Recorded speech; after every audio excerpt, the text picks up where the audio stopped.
Hey everybody, welcome to the second half of episode 1 of the Suited Kings podcast. In today's episode, we're going to be discussing the hands Wes played in his Gladiator run.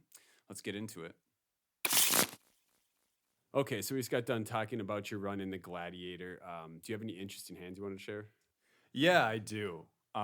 Quite a few hands. I just really have one from day 1 and then a few quick ones from day 2 that I won't even be totally specific about. Okay. Then a few final table ones that I think the ones that we got to watch. That I were think those hilarious. will be. I would yeah. definitely want to hear about your trap against Trexler. That was a fantastic. That was hand. beautiful. It was. All right, so gonna start off day 1 hand. It's not even that pivotal of a hand. It's pretty early on, but I just thought there were some interesting concepts to take away from it. So at this point, so we started at 30K. I have 37K. The blinds are 300, 600, 600, and we're 10-handed. So under the gun 10-handed opens to 2K. So over 3X, this is a pretty big open. And he has like 50, whatever. He has me covered. So the effective stack is 37. Okay. I look down at Ace King. I have the Ace of Diamonds, King of Hearts. Okay. So instinctively, this, Ace King, you usually think, let's 3-bet it, right? Time to fucking Yeah. chips in the middle. Yeah. Couple reasons I just flatted here. One, Okay. I'm not loving the idea of getting in 60 big blinds against under the gun 10-handed range. So if you were to 4-bet. This is your initial thought going through your head kind of at that moment. Yeah, in the moment, it was more just instinctual. I'm like, oh, this is just a flat. Because he opened pretty large, too. Yeah. And when people are opening to that size, Typically stronger. it's typically stronger. And, yeah, you see that sizing from more recreational players. Yep. And when they, so a lot of times recreational players will have limping ranges, too. So Yeah. when they open, it's just stronger in general. So you're thinking, let's realize equity and then get chips in the middle. Yeah. I mean, it's going to couple things. So if someone squeezes, Yeah. we actually have a kind of a semi-trap. Yeah. I can just 4-bet rip it. Yeah. Or let's say we get heads up. If he has a weaker ace, we get to cooler him sometimes. Yep. And if he has a weaker ace and we don't flop an ace, he's probably, let's say we both miss the flop. Yep. He's probably only c-betting once. So even if we miss, we'll still get to win it. If Show our down hand a is lot. best, Yeah. we'll get to win it a lot of the times anyways. That's fair. Okay. Gotcha. Yeah. And so you flat. So I flat, folds to the big blind who he flats to. So we got 6,900 in the middle. Giggity. Flop is Ace of Hearts, 10 of Hearts, 6 of Diamonds. So got top. You have the King of Hearts, you said? Yep, backdoor Okay. nut flush draw. So strong hands and some added equity with that King of Hearts. Okay, yeah, you're not hating it. Yeah. So under the gun, c-bets 3K, so just under half pot. I think just automatic call. Pure flat, yeah. Big blind gets out of the way, so there's 12.9 in the middle. What was the full flop again? Sorry. Ace of Hearts, 10 of Hearts, 6 of Diamonds. Okay, got it. Yeah. Turn is the 9 of Diamonds, so 2 flush draws. 2 flush draws now. There's some other straight possibilities. Yep. 8-7 suited gets there. Not super worried about it. Jack Queen picks him out, etc. Yep. And I don't think if he had like 10-9 suited on the flop, I don't think he just snaps c-bets like he did. He should check. Yeah. And I think, I mean, in these tournaments, you kind of really can't expect I don't know it, if he would have or not, but yeah. So on the turn, he bets 6K. So still kind of in that half pot vicinity. And Still no reason to raise here, or no reason to raise. Yeah. I mean, you could charge flush draws, but you're also going to value own yourself occasionally. yeah, if I raise, what am I trying? I'm not really, if he calls, suddenly I'm like, fuck. You're kind I of might still be- sticking yeah. to your pot controlling thoughts from pre-flop as well. Yeah, and I think I'm playing the strength of my hand where it's like, if I raise, like, I can have ace 10 suited, ace 9 suited, maybe ace 6. I don't know about that, but I can have 6s, 10s, 10s, 9, 10, 9 suited. I could probably have 7, 8. Like, I have a decent amount of value hands that actually can raise here. Yeah. Yeah. And so it's like, I don't, what am I really trying to do by raising ace king? Like, okay. So you end up... he's still uncapped here pretty much. Even though I do sort of feel like this type of player, I didn't even mention, but this is like a middle-aged guy who with his raise sizing pre, I can tell he's a recreational to some extent. Okay. When he goes this half pot again, it sort of feels like I could very easily see us just both having ace king. Okay. It feels like, a lot of ace X and then maybe some. He's kind of downsizing in terms of relation of his bet to the pot size, though, isn't he? It was like you would, especially on this texture, double flush. Yeah, you should really want to size up. You size up, right? Because there's a lot more draws, etc. So, yeah, I mean, a lot of those people don't understand that concept. But anyways, so you call, and what are we at? How much is in the? So now it'll be 24,900 after the call. Okay. River is the 7 of hearts. So this brings in the heart. There's a front door heart draw, and now there's 4 to a straight on the board. So it's ace 10, 6, 9, 7 with 3 hearts. So any 8's a straight, any 2 hearts is a flush. He shouldn't have many of those. He shouldn't really, because I have the king of hearts. For starters, and you think like he's not going to have 5 deuce of heart. Like a lot of the heart combos that are available, he would just never have from that spot. So he could have queen jack of hearts. He could maybe have like, queen 8, jack 8. But I'm basically ruling out a flush. Yeah. I guess it also helps that you have position here. Yes, it does. And I'm not like, if he checks, I'm not going for value. Yeah. Because you get value. You get value from what? Ace queen and ace jack. I don't know if I get value. Like if he checks, he could check a set here for all I know. Okay. You know what I mean? Yeah, against flush coming in, straights coming in. Okay, go ahead. So, but he does something a little weird, and he bets 7K, which is like he downsizes big time. Yeah, like 28% pot. And this isn't like. The block sizing has its time and place. And actually... It seems weak to me out of the gate. It does seem weak. It does seem... to me, honestly, my thought was like, we could have the same... sets and stuff like that too, though. He could.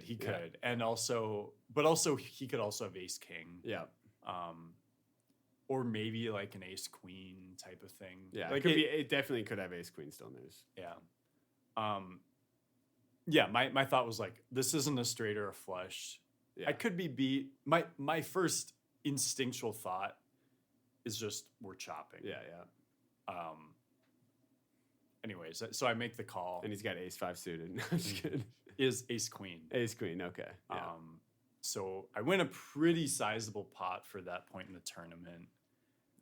Now, sort of I took a couple notes on my thoughts here.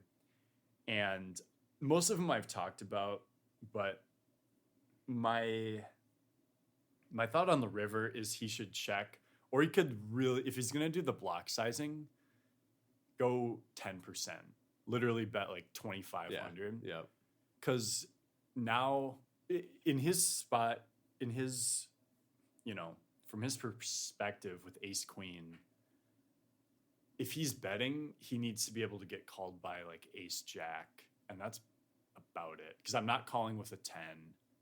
Yeah, that was more of just like, I'm scared. I don't want to face a bigger bet size. Yeah. Maybe if I have like ace 5 of diamonds or ace 4 of diamonds, where I picked up a flush draw on the turn with top pair. Maybe if he bets 10%, I just kind of call, being like, I know I'm almost always beat, but whatever. Yeah. Okay. So what else did you have on that? That was about it. Yeah, I definitely think he made a mistake with that sizing on the river. I'm folding ace jack. Yeah. And I think he literally put himself in a situation with ace queen where I'm folding out 1 pip worse, and I obviously ended up calling with one pip better. Yeah. And I mean, honestly, there's a lot of hands where you're going to be checking back, like ace king, etc. But he probably takes ace king out of your range by not 3-betting potentially. He probably does. Yeah. If he even takes things out of people's ranges. Yeah. I think this was sort of a level 1 hand from him where he was. Yeah. I mean, you're early in the tournament too. A lot of people are kind of just ABCing or just kind of doing whatever they want to at this point. Yeah, it was emotional in the sense where he's like, oh, I want to bet the river so I don't get bluffed, but I want to bet small enough where I feel like I saved money if he has a better hand. Yeah, I mean, sometimes you just have to, when the board runs out bad, you just have to be okay with it. All right, so what other hands you got? Yeah, so throughout the rest of day 1, it was a lot of pretty standard stuff, winning some all-ins, whatever. So yeah, not a whole lot to go into there. Day 2, the first hand I took a note on was we're pretty early on in day 2. Blinds were actually, I didn't even write the blinds. I said we're roughly 30 big blinds effective at the villain, because we only get to the flop here. So I opened ace-8 off in middle position, which is a little bit loose. It should be a fold usually, but I feel very good about. Yeah, I mean, it's okay to deviate from that, especially if you feel like you're in control of the table. If they're over folding, if you know what I'm saying. Yeah, especially if the big blind's like a weak player, things like that. Yep, kind of all the above here. Big blind defends. We're heads up, so I have ace-8 off. The flop is 6-4-3 with 2 spades, and I had the 8 of spades. Okay. And normally this is a hand I'm just checking back because I feel like there's not a lot of merit to betting it. But so you'll know what I'm talking about here. He does the thing where he plays with his chips and kind of intentionally looks down as if he's really thinking about a bet. And then he frowns and checks. And if any of you out there listening to this do that, it is a very obvious, I don't want my opponent to bet type of check. Yeah, he's trying to do a bunch of theatrics to make him look, I think this is, as far as I can think of, this is the single most reliable live tell. I deal with it frequently. You'll see it a lot at like running aces, double stacks, etc. You know what I mean? Canterbury, etc. Yeah. And so I'm just like, well, what would I do with an overpair here? I bet kind of large, like half-ish pot. And he grumbles and folds. I'm like, yeah, I know. You didn't need to pretend. Yeah, so I mean, it's very possible you had the best hand here, but that doesn't really that doesn't matter here. You just know that he's going to be folding here a lot, and you're loving just taking this pot down right now. Yeah, I probably do have the best hand. If he has like ace-9 or ace-10, I get to fold that out. Yeah, there are some hands that you beat, but even then, just winning the pot right there with a half pot or even smaller. I get to deny the equity, even if he just has like queen 10 or something. Those are crucial spots in those kinds of tournaments to just try and those are the spots where where skill comes in, where you can actually build your stack without having to win flips and set, I'm saying cooler people, things like that. Just you get to realize, or your hand gets to realize more equity than it should in a way. It's more like his hand, instead of realizing 24% equity or whatever it was, he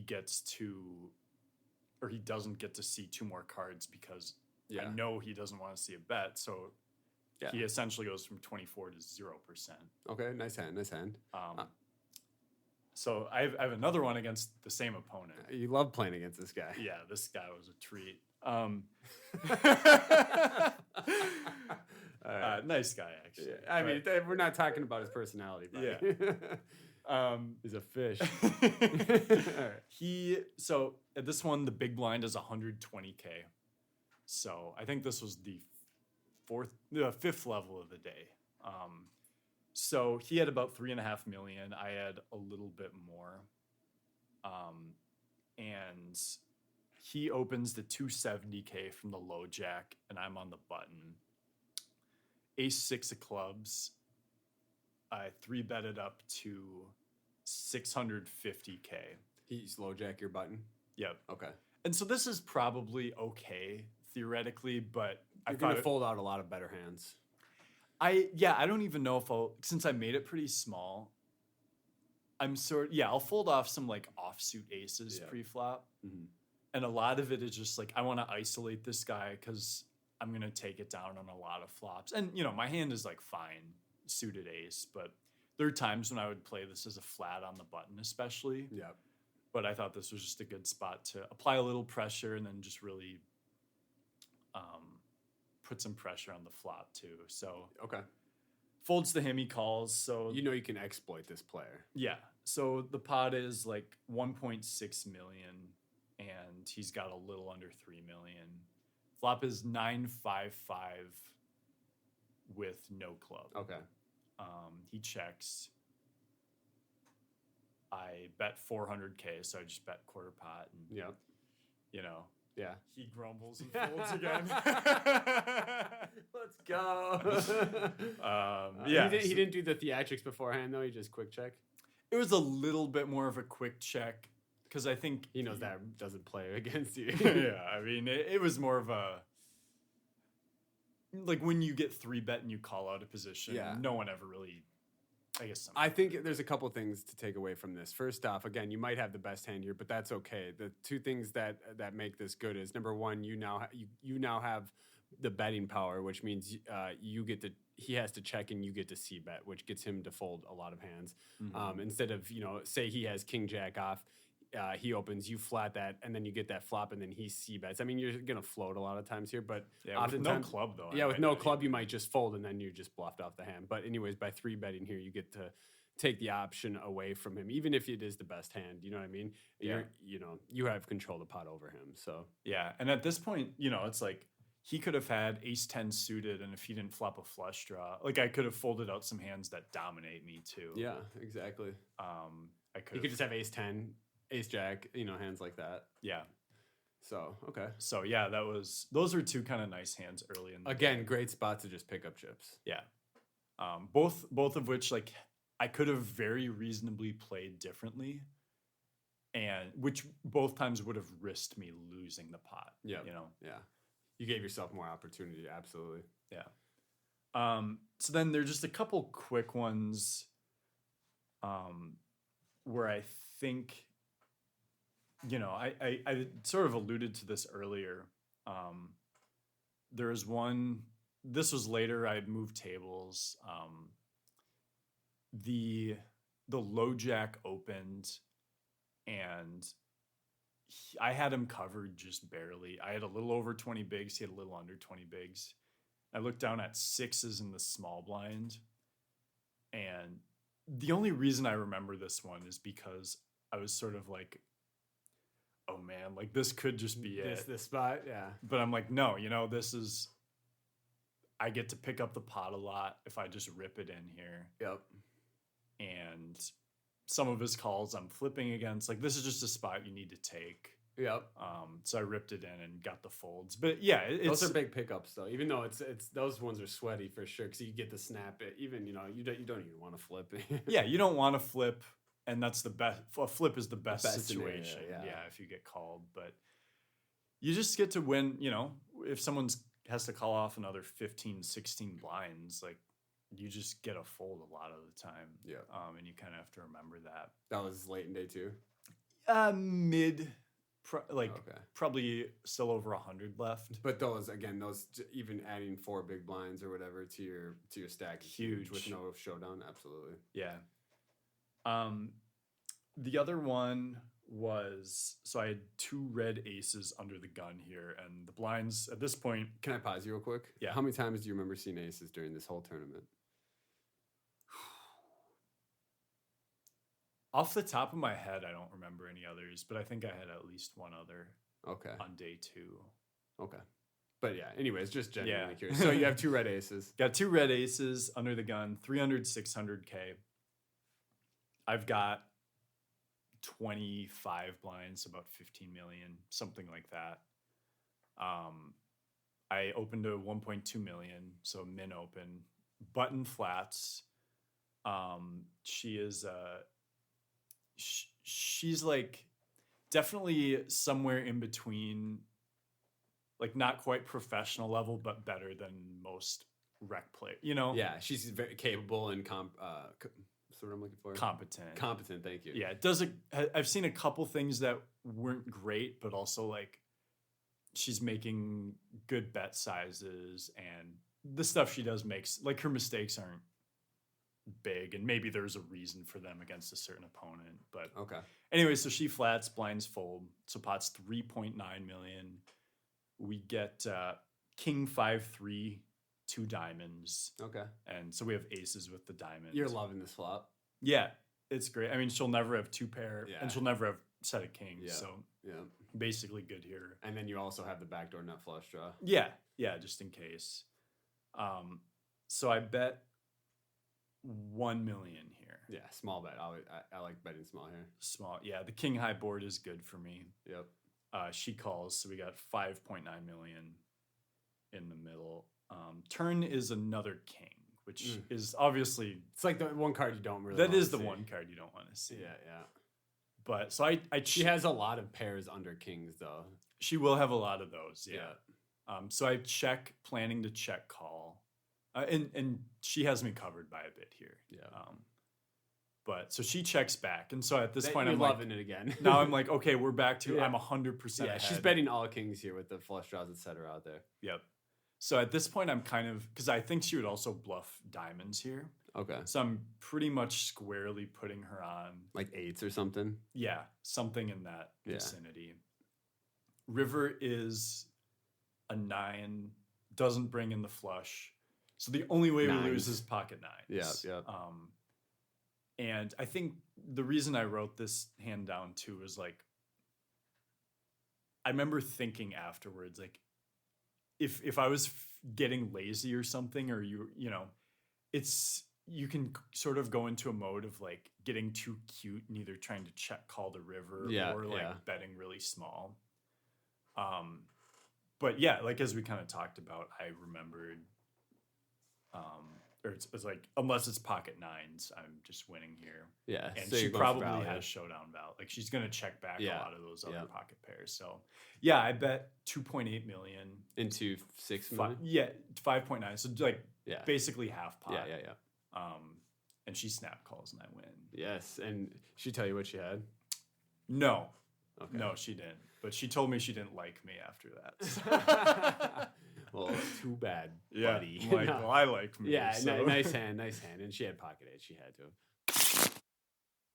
All right. So the last hand from day 2 that's worth talking about is actually just a pre-flop hand. At the time, my table was 7-handed, and there were, I believe, 4 tables left. So something like 28, 30 players left. And I was second in chips at the table.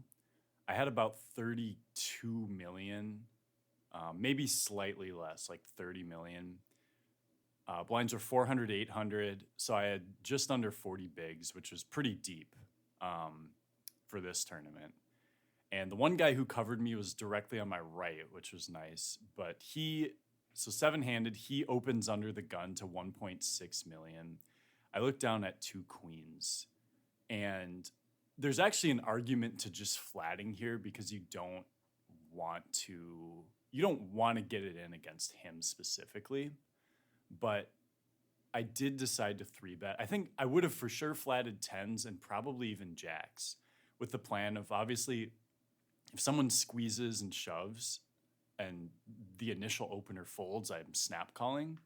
But trying to play a little pot control and not get all in and flip for my entire life when I'm probably a top 5 stack in the tournament.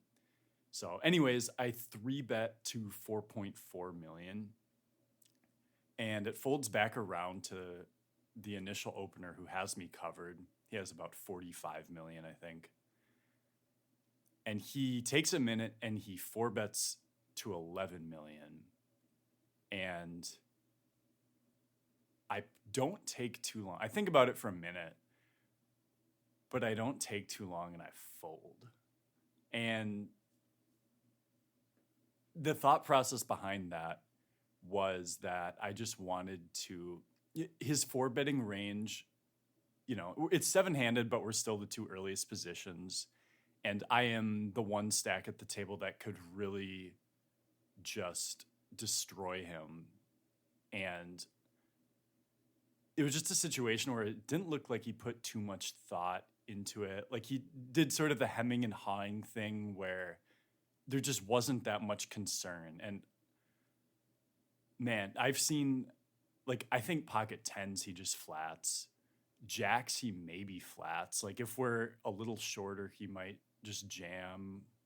Like ace, king, and jacks, if he 4-bets, it might just be a jam because he doesn't want to play post flop. But this 4-bet for like over a third of my stack, it's clearly committing him, and he doesn't seem too concerned about it. So yeah, taking all that into account, plus the fact that I feel like I have a huge edge on this tournament field, and it's not going to be good to flip for my stack if he has ace king, but I just think he has specifically aces a lot here, and then probably kings too. I just let it go. I didn't see his hand. I just put it out of my mind and on to the next one. Is that all the hands you had for day 2? Yeah, it is. The only, like, most of the other hands I remember were just all-in type stuff. Okay. Yeah. That's how many flips? I think I won 0 flip. I think I had 0 flips that day. That's just incredible. That's crazy to not have one of those, like an ace, king, the queen, jacks, any of those kind of flips. Yeah. I guess that's pretty awesome though. So going on to the final day, we have all of the fun hands that a lot of us have saw. Yeah. So the first of these is with 10 left. They did a write-up about it on Poker News, but this one was not on stream. Okay. But it was against Trexler. Okay, I'm excited. So I had the blinds were 2 million, 4 million. 10 of us left, obviously. Sheesh. Yeah. Yeah, one big blind at this point is like 133 starting stacks. Okay. For the big blind, and then another 133 That's for insane. the ante. That's absolutely insane.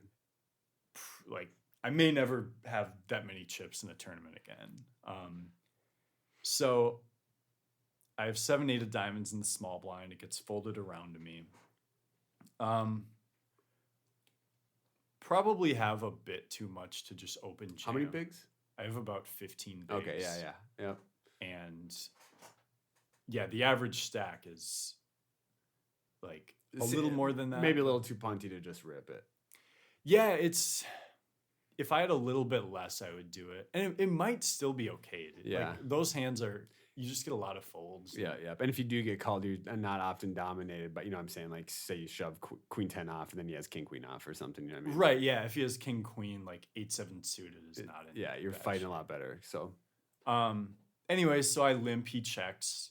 So there's 12 million in the pot. I have in the neighborhood of 60 or just under 60 more. Flop is 10-7 deuce rainbow. I think, and the blind versus blind spots are tough because you just don't get as many of these in turn, especially in a lot of lower stakes tournaments where people are V-pipping too much. Like, you don't get as many of these. My thought is, like, do you lead here? No, I check. Okay. He will, like, I don't have a strong enough hand where I'm looking to get it all in. Yeah. But I obviously have a good enough hand to show down. Yep. So I check. He bets 4 million. I call. I think this makes a lot of sense so far. He can have a lot of stuff. And so the turn is an ace. And this one check pre, right? I mean, flat check, right? Yep. Okay. So he shouldn't have two. I mean, he could have some ace X regs, but yeah. But if he did, he would check those. He would back. check flop unless it was like, yeah. I mean, with our stack sizes, I would have to double check, but he should be ripping a lot of the ace X anyways. Yeah. Anyways, so the turn goes check, and this kind of makes sense to me. So my thought now is I could be beat by a 10 or a better 7. But he could also have some bluffs where he just gives up because he knows the ace isn't that. I mean, he has a credible. lot of gutters and straight draws on that flop as well. He could have some of those, and he could just have he could have flopped a backdoor flush draw and just give it up on the turn. River Jack. Okay. So 8-9 gets there. I'm not worried about King Queen. Yeah. That would have raised pre. Yeah. So I check again and he bets 10 million, which is that's half pot. it's a tough spot for you, honestly. Yeah. I mean, yeah. So obviously this is just a bluff catcher now. Well, right, but he shouldn't have so many aces. So he's saying what's he saying he has? 2 pair better, and he's not going to bet a 10 on the river. Yeah, that's what I'm saying. So I mean, maybe he would King 10. That would actually be a really good value bet if he bet Is he seem again? Seems like a lot of these players aren't on that level of. Yeah. Yeah. No. So my main thought was he could have hit the jack. He could have just had 2 random cards and hit the jack. Yeah.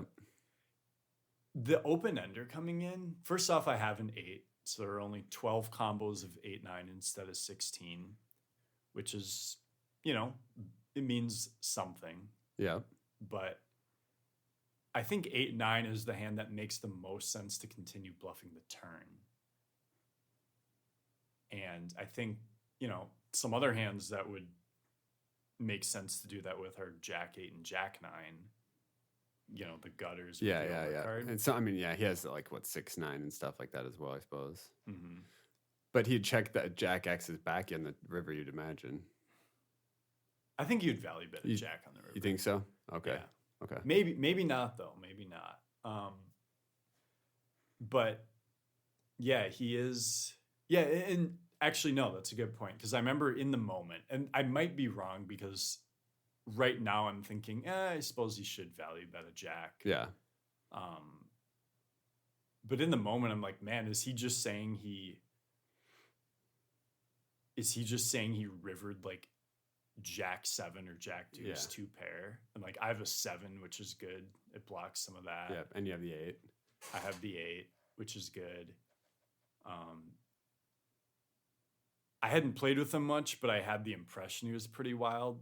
Okay. I mean, also you just look at that guy's hair, you assume he's gonna bluff a lot. Yeah, definitely. Got this Team Torch patch on his shirt, oh, that's right. It's Trexler we're talking about. Yeah, this is Trexler. Fuck. And he bet half pot. And granted, it's still a lot of my I only have 10 bigs left if I'm wrong. But also I also just like bluff catching a 7 a lot better than the deuce if I had a deuce. Yeah. Because what if he once in a while turns a deuce into a bluff? Yeah. You see that sometimes. Yeah. 7, I'm I know I'm beating all the bluffs. So I end up putting out the call and he just mucks his cards. Yes, okay. That's a big one. Yeah, that's a big relief. Nice hand. So that was when there's 10 left? Yep. Okay, nice hand. So yeah, I got the chip. So that was your first experience with the Trexler? Team Torch, baby. Yeah. All right. All right. So he caught the salami. What's next? All right. So then we're at the final table. So the main hands that I was going to go over, I'm trying to remember which order these went in. I think the first one would be the one where I trapped Trexler with the pocket 9s. Because up till this point, I mean, the vast majority of the hands I played at the final table were just me going all in and getting the fold. Okay. I don't even remember if I won a hand till there were 7 left. In fact, I'm pretty sure I didn't, if I remember correctly. So anyways. Yeah, let's get to that hand. Yeah, the 9-9 hand. I think we're 4-handed already. Yep, I believe that seems right. Yeah, 4 or 5 handed. It was pretty cool. I just got a few jams through. You were still the shortest, right? At this point, I was going into the final table. I think I was actually 4th out of 9, but just by a couple. Yeah, chips it was a close round. Yeah, I had to fold a few times, so I was easily the shortest at this point when we were forehanded. Folds. So blinds are 4 and 8 million, and I have less than I have 60 something million, like just over 8 bigs. Yeah. In the small blind, I looked down at 2 9s, and I think who's in the big blind? Well, I'm glad you asked. Trexler. Oh, beautiful. Okay. So I think, especially, for people listening, I think it can be easy to just sort of instinctually be like, oh, 8 big blinds, I'm shoving 9s, obviously. Yeah. I mean, that's typically my thought most of the time with that hand. Yeah. And actually, so I don't even know if the charts do that. Like, there's some threshold of pocket pairs where you just want to trap them. Yeah. Because then you get to also limp a bunch of weaker hands. I remember fist pumping watching this hand because I knew how good this limp was against this opponent. I mean, this is. I mean, it's the perfect opponent to. So you would think so. I mean, I still do kind of think so, but he actually checked. He had king 3 off. Yeah. And he checked it back. I think at this point he had garnered some respect for you and your ability to probably even trap him, even though that quickly changes shortly here. But yeah. Yeah. So, obviously I'm trapping here. And I actually am pulling up this. Now, like, with the ICM implications, there's a lot. What are you guaranteed? So 4 left, we're guaranteed 160K. Oh my gosh! And then one bust out and it's 212 or something like that. Yeah, 210. 210. Okay. So 50. What 62K difference? Yeah. Okay. 50. Yeah, 50K. Or 50. Okay. Anyways, math. It's like 4 a.m. guys. Close. So yeah, actually, pocket 9s is kind of a standard limp there if you're just playing for chip EV. I'm not going to look at like how ICM affects it right now, but anyways, yeah, my plan was to just try and trap this guy because I thought, he could just rip it in with 8-3 offs. Like, he could. There are a lot of hands that he's drawing super slim against me where he would snap fold to an all in. Right. It does suck when he checks back though, because there are going to be a lot of flops where you get 2 overs and then where you don't hit a set or anything, and then you're just in a fucking miserable position against him. Yeah, and actually, so like, what's weird is I think, or the charts and just what I am, used to thinking about. King 3 is supposed to be a jam, like a lot of King X. Is yeah, exactly. He checks it back though. So he probably, as you were kind of alluding to, he probably sort of anticipates the trap. Yep. Anyways, flop ace 10 9. So I flop a set. Not too worried about anything. It kind of sucks again because all of his, he doesn't have much ace X because he'd be raising pre. But yeah, but I also know that he doesn't think I'll have ace X. Yeah, that's true. Yep. Goes check. Turns another ace. Okay, so you're boated up now. Yeah. And at this point, obviously, got to go for some value. There's 24 million in the middle. My thought is so I min bet the turn, which is still like 1/3 pot. And I think I would do that like any bluff. You're just trying to take down the pot, especially if you have like no showdown value, and it works a lot. So. Yeah. So I'm kind of expecting not to get, because I know he probably won't have an ace. Yeah. And maybe I'm lucky and he has a 10 or the last 9 or, straight draw. But 2 seconds after I put out the bet, he just like says, I'm all in. And I say call and flip. It was, this was all in a bet before I blinked my eye one time. Yeah. He bet. Trexler was all in, and he was already calling. And I'm like, wait, what the hell just happened? Oh my God. Yeah. It was pretty bizarre. Like, I don't even remember what I felt like. So let's remind them what the board is. It's 9, 10, ace, ace. And I what have does pocket nines. So you're boated. What does Trexler have? He has king 3 off. So not only does he have like showdown value in a blind versus blind like that, he could have the best hand there a lot. That's the weird thing. Yeah. I mean, honestly, with king 3 there, I might find just a call against your bet in that specific situation because I might have the best hand. I think if I was him and I had played it that way, I would instantly call it because you're beating the bluffs. Yeah, you're beating all the bluffs. Right? You're getting King 4-1 and you beat the bluffs and anything. I mean, there's no point in raise. Like, yeah, raising has to be the worst play because. So if you want to talk about live tells, if someone's wearing a patch that says Team Torch, just call. Yeah. Anyway, so also if you have a full house. Yeah, I mean, it made it For really. 8 The big board blinds. made it really nice for you, but the trap again. This just trapping him, flatting nines here. It just worked out so beautifully, and a lot of times it is because he's just going to jam king X and then he has 3 outs for your full double. You know what I mean? Yeah. Very well played. I remember again, my fiance and I were out ring shopping, and I was just. The guy's helping us with the rings, and I'm sitting here kind of just like wiggling around the room. Like, what the hell is going on? Oh my God, yeah. I look at my fiance, I'm just like mouthing her, like, let's fucking go. Yeah. Yeah, so that was like the first hand that really sprung me up there in chips where I'm like, oh, now I don't think I think you reached like 200 million at this point, right? not at this point. At some point I did get over 200 where I had a very small chip lead by I like couldn't one believe big it. blind. Yeah. I mean, right. Again, it's still shallow even though you have a chip lead. So Yeah, a lot can happen.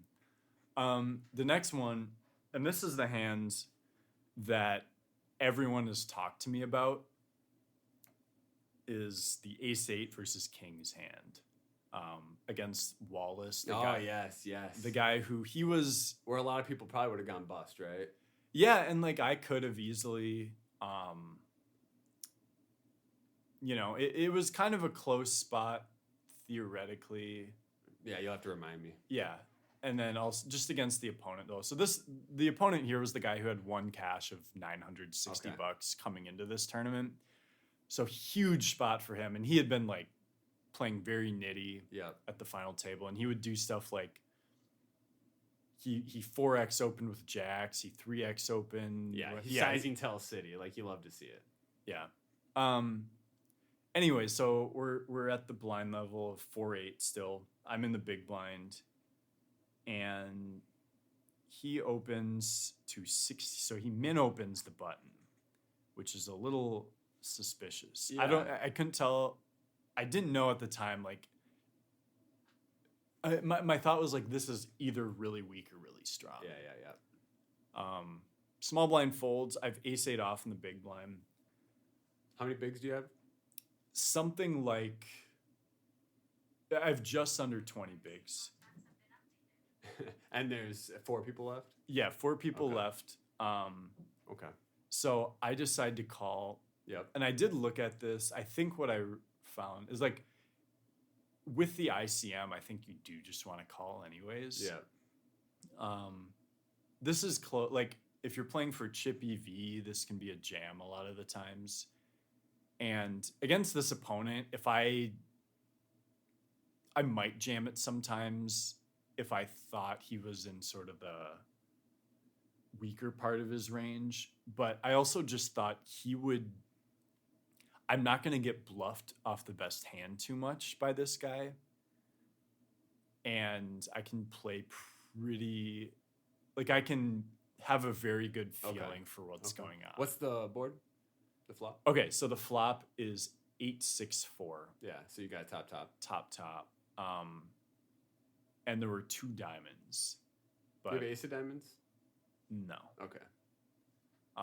So this is already like, I flop a very good, very strong hand. Obviously, top. Yeah. The pot has 44 million in it, and I think the exact amount I had was 141 million back. I should have wrote it down, but I'm almost certain I had, at this point, 141 million. Like 3.5 times pot. 2.5. 3.5. 3.5, yeah. Yeah. I was right. All right, you know what? 3. It's 4:30. I just need some. I got 3.2. All right, go ahead. And so I check. He bets 16 million again. which I think honestly on this board texture, since it's the low cards and he has all the overpairs, I have none of the overpairs. Yep. If he's gonna be betting, The fact that he's not checking here kind of already rings a bell. yeah, like he should do some checking and he should bet pretty big when he bets. Yeah. Like Charge he the could pairs. he could even maybe have a strategy where he just bets big and then jams turn. We got to remember this guy isn't even thinking that way. Yeah, I know he is. I'm just saying in general. In like, general, right. This is probably the way you want to go about it. So he bets 16. I've top. There's definitely an argument for just like raising to get it in here. Yeah. Because I get to deny equity from a lot of 2 overcard hands. Yeah. And I also, he could easily have like 9-8 suited, 10, You kind of deviated and found an exploit here, though. Yeah, so I just ended up calling. To me, in the moment, it made perfect sense. Yeah. I didn't even really think about raising too much because... It's probably because all your intuition about that opponent, etc. Yeah, it was just the opponent. And I'm like, even though there are almost every card on the turn is bad for me. Yeah. I'm like, he's just not going to run some big bluff against me. Yeah. Anyway, so I just call it. So I get kind of what you would think is one of the best turns, but Was it a deuce or something? it was an offsuit. It was the deuce of hearts. Yeah. So I still have top. There is 76 million in the pot. Yeah. I mean, this pot is already insane, but yeah. Yeah, it's pretty juicy. So you check. And I have 125 back, so that's like 1.8 Yeah. SPR. He bets 26, which I like his sizing on Yeah, I think this is fine. That's- It That's could crazy, go a though. little Okay. bigger. I'm surprised though that he. I mean, typically from opponents like that, you're like, all right, we're here. I know I have the best hand. Let's just get this hand over with and bet large, right? Yeah. So I'm surprised to see that by him specifically, but Yeah, I don't even think he played this specific hand, like yeah. too badly. Well, yeah, it seems great so far. Yeah. So this is another one where there's an argument to just jam it in for me. Yeah. Because there are a lot of draws he could have. I get to deny equity from all of those. He could be, at this point, like he opened the button. So he can have like a lot of 8x. Yeah. I could be dominating him. Maybe he has 7-7 even and just like value betting to check back the turn or the river. Yeah. But again, I'm just sort of like, if he has, let's say, Queen 8 suited, whatever, he is going to, like, and if some overcard comes, he's just going to check back. Yeah, he's checking a lot of turns back. I could be missing out on some value, but I also, I think it's okay in this spot. Yeah, there was something going off my head where I'm like, he just has, like, that min raise on the button. Like, I know I have an ace, but I'm like, God, is this just aces? Again, yeah, it's just your intuition kind of saying, like, guiding you, like, hey, something's up. Yeah, like he's under bluffing, and he's also he's under value betting in the sense that he's not, like, he probably checks back some, like, of the 8x anyways. Okay, yeah. And so... Yeah, and like you said, he's not going to run a big elaborate bluff against you. He's just not that type of player. Yeah, I think at this point, against the range that I perceive him to have, I'm not beating enough of his value range to raise. So I just call... The 26. 26, yep. So pot is 128. I think that would And be... you have less? I have 99. Yeah. So it's dicey. River is the 9 of clubs, so it only completes, like, if you would have had 10-7 suited, which I'm not too worried about. So I check, and I think here he, like, the correct play would just be to jam, because I have, like... Yeah, he didn't even jam quarters. here, did he? He put out all of his 5 million chips, which was 65. And That's weird. Yeah, I was... You might as well just go for it all if you're going to get, Yeah, and at this point, I'm like, obviously, not happy. Like I'm hoping he checks back, And I'm screaming fold from behind my phone. yes, and Ben, friend on the rail. Yeah, Ben McCoy. Yeah, he told me something. He was essentially screaming fold in his head as well. Yeah. Because of something he said, and I will get into this too. So there are a couple aspects here. So one, like everything leading up to that, my plan was to check, like, as I had alluded to on the turn, a lot of the value bets he had on the turn are already beating me. And then if it's a weaker 8 that he has, he's gonna check back this river. That's not even like super nitty. He should though. No. He Yeah. should, yeah. Especially from a already nitty player. Like, yeah. Yeah.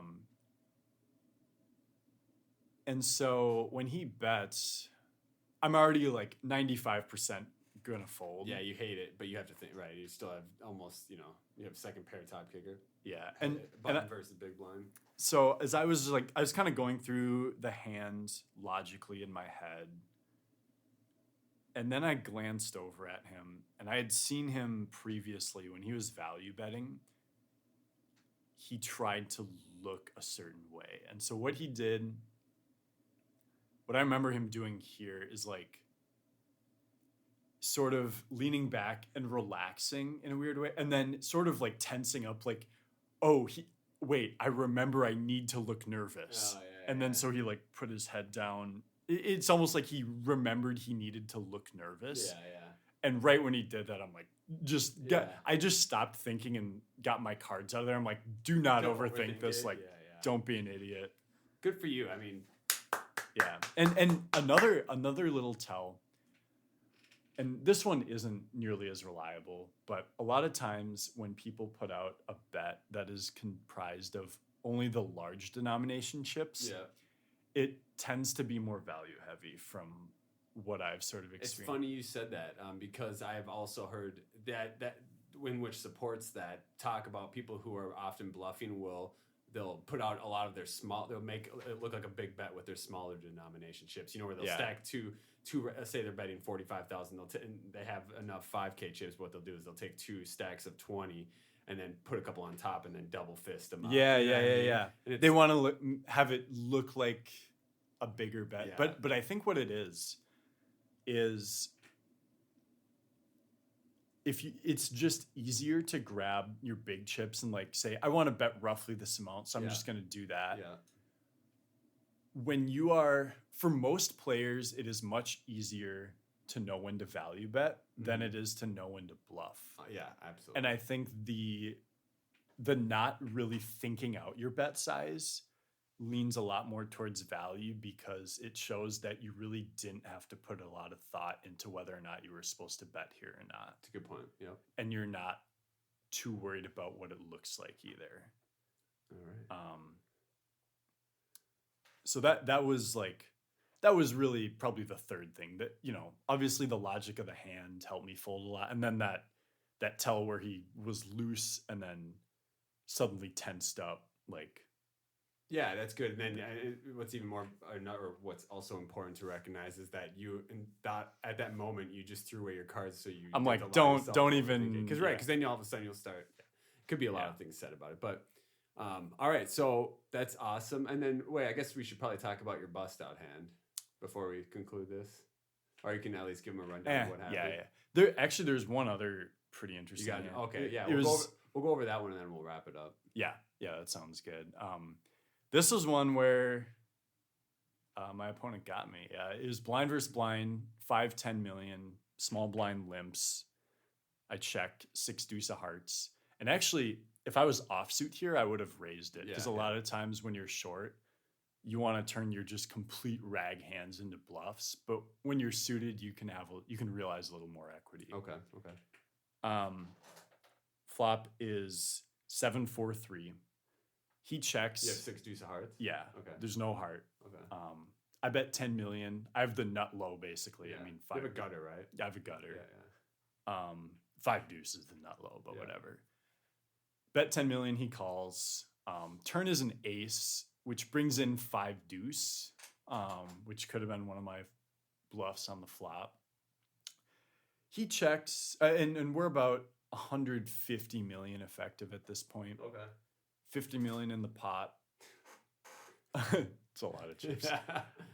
I bet 28 million, and I'm, now I'm trying to like target anything he floated with on the flop, and also like maybe 3x or 4x.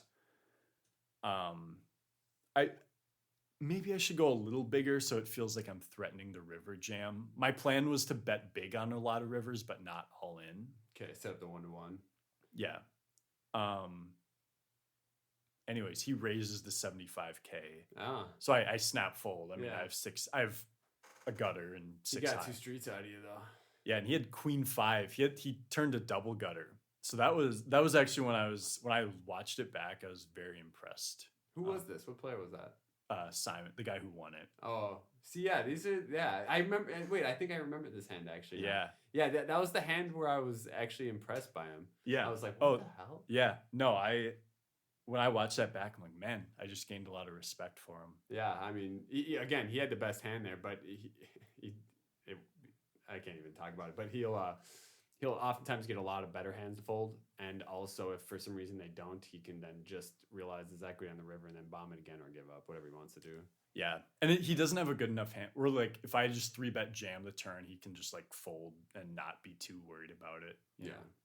And I don't even remember if we mentioned the last hand. I think I mentioned it right before we talked about it, but the opponent had pocket kings. Just I don't know if we mentioned that again. Anyway, so yeah, so that was the deuce 6 hand, and then you got another one. That's all I had. Then yeah, the bust out hand. Wallace had just busted the hand before. Okay, so you're 3-way. 3 ways. At this point, Simon had like 2/3 of the chips. He had like 460 million, maybe. I had like 75 or 80. I had like 6 or 7 bigs, and the big blind was 12 million now. Yeah. Trexler had a little over twice what I had, so I'm not in a situation where I'm like I'm mostly looking to double. Obviously, yeah, you're outlasting Trexler. You don't really have to worry about ISM at this point. You have to worry about doubling up. Yeah. I mean, mostly just trying to win it. And anyway, so Simon jams small blind. I have king 8 suited in the big blind. Super standard call. Yeah, this is call here. I mean, you have the best hand so often. Yep. And yeah, it's and like, you did here as well. You had What do you have? King 8 of spades. No, what did he have? Oh, he had queen 9 off, and he just turned a 9. Yeah, so is what it is. Yeah, I run so bad. Yeah, I know. How fucking terrible that you get all the way to third and then just get beat in a 60-40. Like, run better, buddy. I know. But congratulations on that sick run. I know everybody here was sweating you, and we all had a lot of fun. I was at the series not long after that, and I probably had like 10 Minnesotans or Midwesterns come up to me and be like, "Oh, did you see that run that Wes made?" And yeah, it's just I'm like, yeah, it's like I'm staying with him, so fuck you. Yeah. It was one of the best experiences. Even and afterwards too, I had people who I had never met or maybe had run into once. Talk to me, say it was a lot of fun watching. You played the best at the final table. It was, and you did for sure. I had tons of friends. Just looking at my phone afterwards. Yeah. After I busted, it was so much fun because everyone would just like commenting. Like I knew what comment, pertained to what hand, and like just all the support from everyone. Yeah, you've been over the past couple of years when you first started making your name on the scene, like you've done so well, and you've kind of just been building momentum up until that point. You know what I mean? Yeah. And hopefully even further past that. Probably not, but yeah, just kidding, obviously. But yeah, no, like we expected nothing less from you. That was a very insane run, and congratulations. Thanks, man.